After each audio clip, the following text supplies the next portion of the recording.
পেঁপে দিয়ে যে কত মজার মজার জিনিস তৈরি করা যায় সেটা হয়তোবা অনেকেই জানেন না। আজকে যে জিনিসটা তৈরি করব সেটা দেখলে অবাক হয়ে যাবেন। পেঁপে এত মজা হয় ভাবতেও পারবেন না। যাই হোক, এখানে আমি একটা পেঁপে নিয়েছি আর সেই একটা পেঁপের ভিতরে একটা বিচিও নেই। যাই হোক, বিচি আমার একদমই প্রয়োজন নেই, তাই এখন পেঁপেটাকে ছুলে নিচ্ছি। অর্ধেকটা পেঁপে রেখে দিয়েছি আর বাকি অর্ধেকটা দিয়েই আমি তৈরি করব সেই মজার খাবারটা। আসসালামু আলাইকুম, কেমন আছেন সবাই? আশা করি ভালো আছেন। আলহামদুলিল্লাহ, আমিও ভালো আছি। যারা পেঁপে দিয়ে নতুন কিছু তৈরি করতে চান তাদের জন্য আজকের আমার এই ভিডিওটা। আজকে যেটা তৈরি করব আমি জানি সেটা কম বেশ সবারই প্রিয়। আর এখন আমি পেঁপেটাকে ভালো করে ছুলে নিয়েছি আর অর্ধেকটা তো রেখে দিয়েছি, আগেই বলে দিয়েছি, কারণ এই অর্ধেকটা পেঁপে দিয়েই আমার অনেকটা হয়ে যাবে। যাই হোক, পেঁপেগুলোকে আমি প্রথমে পিস পিস করে কেটে নিয়েছি আর কেটে নেওয়ার পর ভালো করে এই পেঁপেগুলোকে ধুয়ে নিয়েছি। আর ধোয়ার পর এই পেঁপেগুলোকে এখন আমি একটু করে তেল দিয়ে তারপর ভেজে নেব। এই অল্প একটু তেল দিয়ে পেঁপেটা ভাজতে হবে আর এতে করে পেঁপেটা একটা লাল লাল কালার চলে আসবে। সত্যি বলতে আমার কাছে এটা খুবই ভালো লেগেছে আর আপনাদের কাছে আমার মনে হয় ভালোই লাগবে। পুরো ভিডিওটা দেখতে থাকুন, তাহলে বুঝবেন। শুধু কিন্তু পেঁপের খেল না, এখানে আরো কিছু খেল আছে, সেগুলো জানতে হলে ভিডিওটা দেখতে হবে। এই তো এখানে আমি কিন্তু মরিচটাও ভেজে নিয়েছি আর মরিচটা ভাজার পর তুলে নিলাম। এখন ভেজে নেব পেঁয়াজ কুচি আর রসুন কুচি। পেঁয়াজ কুচিটা একটু বেশি করেই দিয়েছি আর রসুন কুচি আমি 3 কোষের মতো দিয়েছি। আর এখন ভালো করে লাল লাল করে একটু ভেজে নিয়েছি। এবার আমি এগুলোকে তুলে নিচ্ছি। তারপর দিয়ে দিলাম এখানে বেগুন। আমি 3 চাক বেগুন দিয়েছি।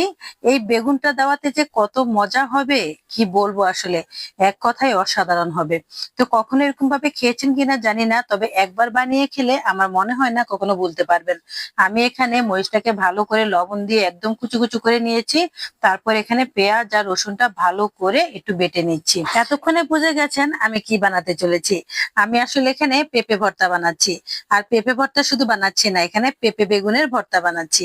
আর এই পেঁপে বেগুনের ভর্তাটা এত মজা হয় কি বলবো, আসলে এক কথায় অসাধারণ। আমি তো বাসায় পেঁপে আনলেই এক টুকরো পেঁপে এভাবে রেখে দেই, তারপর আমি এটা ভর্তা বানিয়ে খাই। আমি গ্যারান্টি দিয়ে বলতে পারবো এই পেঁপে বেগুনের ভর্তা দিয়ে আপনি আপনার প্লেটে ভাত শেষ করে ফেলতে পারবেন। কোনো কিছুর দিকে আপনার তাকাতে হবে না। এই তো বেগুনটাকে আমি একটু সিদ্ধ সিদ্ধ ভাব করে নিয়ে এসেছি। যেহেতু ফ্রাই প্যানে ভেজেছি তাই একটু পানি দিয়ে সিদ্ধর মতো করে ভেজেছি। এতে করে বেগুনে তেমন একটা তেল দিতে হয়নি। যাই হোক, এই তো এখন সবগুলো ভর্তা করে নিয়েছি। এখন হাতে মাখানোর পালা। হাতে ভালো করে মাখিয়ে নিচ্ছি। ভর্তাটা কিন্তু একটু আড়া বাটা হবে, মানে পুরোপুরি মিশ করব না। পুরোপুরি মিশ ভর্তা আমার একদম ভাল লাগে না, কিন্তু আপনি চাইলে মিশ করে করতে পারেন। আর তারপর দিয়ে দিলাম বেশি করে ধনিয়া পাতা আর এর সাথে দিয়ে দিলাম একটু বেশি করে সরিষার তেল। বাস জমে গেল। এই ভর্তাটা যে এত মজা হয়েছে কি বলবো, সবাই খেয়ে ধন্য ধন্য করছে। তাই এত ভালো ভর্তা বানাও তুমি। ইদানিং আমি নাকি সবার কাছে শুকনো ভর্তা আর ভিজে ভর্তা রানী হয়ে গেছি। যাই হোক, এই তো ভর্তাটা বানিয়ে নিলাম, দেখেন কেমন হয়েছে। মাশাআল্লাহ, দেখতে এত লোভনীয় হয়েছে। বেগুন দেওয়াতে মনে হয় যেন ভর্তাটা স্বাদে বদলে গেছে।